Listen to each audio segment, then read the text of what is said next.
Kay tungod ang ginasugid sa atong pulong among kamaturan. Hallelujah. Kaya sa Lord, motong rason, maway ka, di ka kagwa. Ginoo, hindi Ginoo. Ikaw lang nga Ginoo may pulong, nga kabuhi. Tisaksi ka ng Diyos gaupod. Ara sa tunga. Amo tong bisan ano nga itiklod ka papagwa na, di ka. Itiklod ka amo mo pa na diyan. Sulod ko. Na. Kadisem sa Lord. Praise the Lord. Kung subong nung kagagin ka magsilin, itiklod-tiklod mo. Kaya awang ka nagpamugong. Ha? Praise the Lord. Kadisem sa Lord. Praise the Lord. Bisan diri sa teleponan tao, ay problema. Hiluway ka. Luyag ka pa karajuan, just go there. Kadisem sa Lord. Ngita kay pagtudlo, nalabaw di.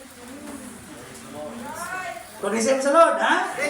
Kung hindi kinasaysay talagang pulong otod, nga mapundar ka sa pagpayag sa Diyos. Amen. Sila niya. Hallelujah. Anong natabo sa itong ragna? The second generation coming on was just like Israel. Di demanded the king. Amon ginang natabo mo. Una, maayo pa. Pero sa ikaduhang generasyon, nangita na sila sang hari pareha sa iban nga nasyon nga nakita Manila. Nagparehas na sila nakita. Demanded a king to be like the other nations. When they did that, sa nahimo nila yato, they rejected God. Sang nag-desire pa lang sila sa pagpangita, sa pag-desire sa hari, to receive sa Lord. Amo tong time nga ang Diyos ginsikway na nila, mga kautulan. Kagbisan ang Diyos kahambal sa kay Nathan, nga Nathan, pigad. Nathan o si Nathan? Si Nathan, no? Pahigad, kaya hindi na ikaw ilang ginasikway. Ako na! Amen. Amo nila tabo sila. When they did that, they rejected God. But they did it anyway. That is the history of the church.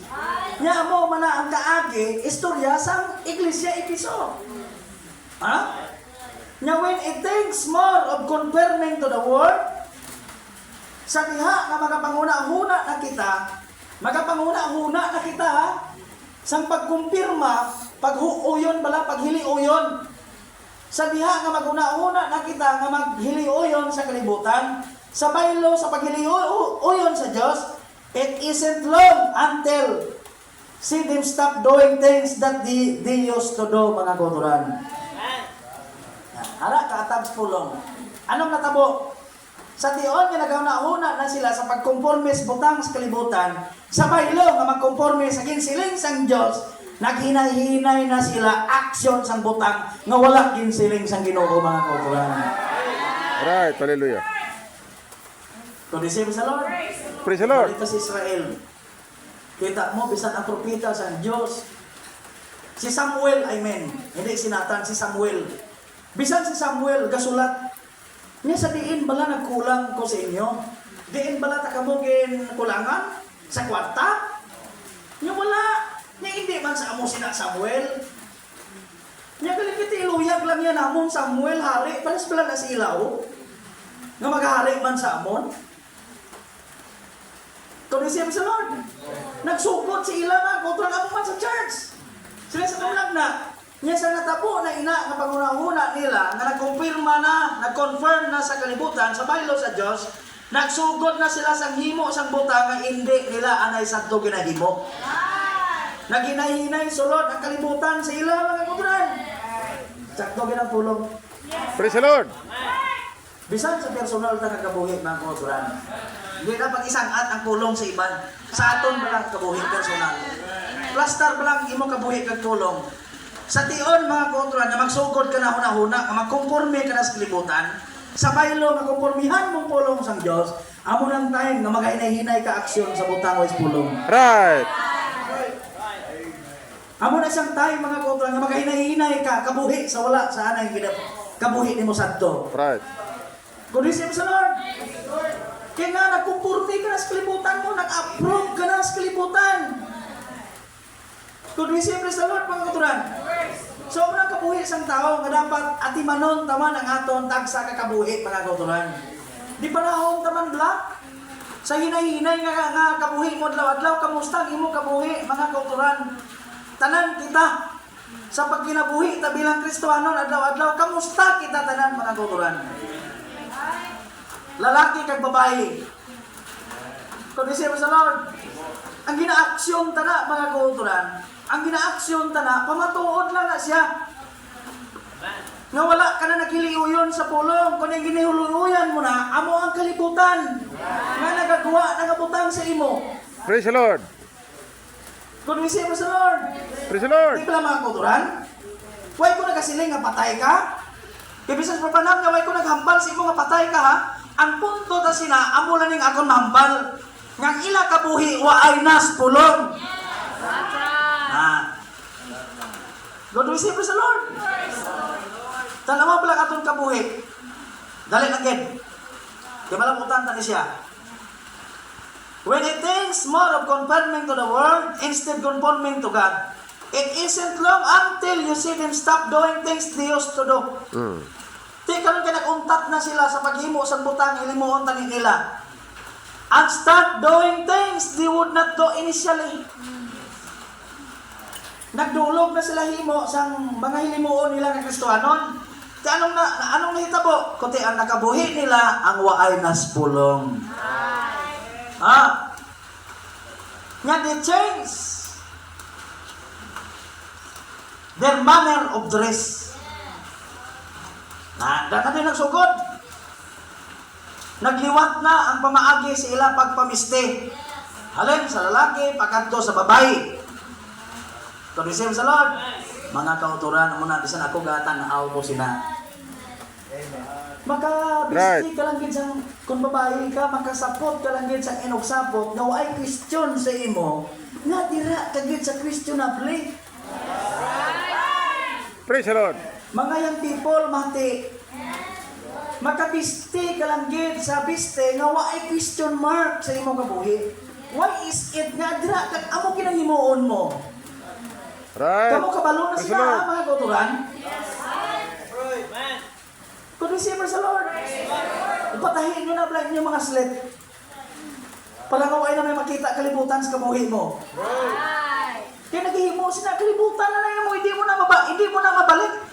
Hindi mo na iya mabalik ka kabuhi sa adlaw sa Pentecostes, why na to? Mahal gid pili yahaw. Kung receiver sa Lord, why yung problema kay may kwanta na diya, may sastre na din. Kapital sila, 20 pesos, ang sira na yun. Kung receive sa Lord, 20 pesos, ang kapital, masira na na. Pero maway na sira, may 20. Kung receive sa Lord, may 20. Pero galing way pala tiyagon, hindi pa sira. Pero kung ang balatsagon mo, mga kauturan, kung receive sa Lord, kung ang balatsagon mo, mapasira sila, sira gina sa pagkanasong buwas. Pagwag mo guro, ng kanya halit ka rin mo. Kung receive sa Lord, ipasira ka kabla. Kibla? May kumang grabe ba? Kita guro ni Pastor, mga kauturan, kita sa Diyos. Praise the Ang Lord. Diyos kaduko sa kabuhi mo. Kristohanon. Kung receive sa Lord. Praise the Lord. Di okay lang? Mga kauturan, okay lang? Amen. Sa ginawa ng kauturan para makuha ng pagkakalibutan nun sa aton. Kabuhi ta sa pulong na hindi question sa imo. Kung receive sa Lord, way pala problema, way pala sa uid sa imo kabuhi. Makasiling kam niya, Lord, way makuginoo bisan sa kabuhi ko Ginoo. Okay lang? Kita ano lang man na din. Mga mag-ulutod pa tatanan sa Ginoo. Kung receive sa Lord. Padayon ta. They change their manner of dress. Their manner of dress. Naliwat na, no? Ang manner sang ilaya nga pagpamayo. Pagit, hindi lang yung pagpamayo nila nagliwat. Pating batasan. Praise the Lord. Kung receive sa Lord. Praise the Lord. Nya pati ang batasan. Kaya ang maayo nga batasan sadto nangin walay batasan. Yo, sa uno do hindi man sila mo ni. Pero nga subong, naging amo na sila. Nag-idog na sa itong pa nag-us-us ang kabuhi sa tao. Halin sa pagpamiste, pagkanto sa batasan, ang ilang mayong batasan, nagway batasan. Nga under behavior. Kung isip sa Lord, the way nga mag-approach sila sa imo, batasan na. Ito ka mga maayaw maning nga tao sa muna, pero sa muna, hindi na. Daw, hindi na, di kayo daw. Hindi, agit. Nakuha niya mga kauturan, nabasa ka lang. They change their manner of dress, their attitude, and their behavior, mga kauturan. Anong natabo? They got lax. That's right. Nagpahunay-hunay.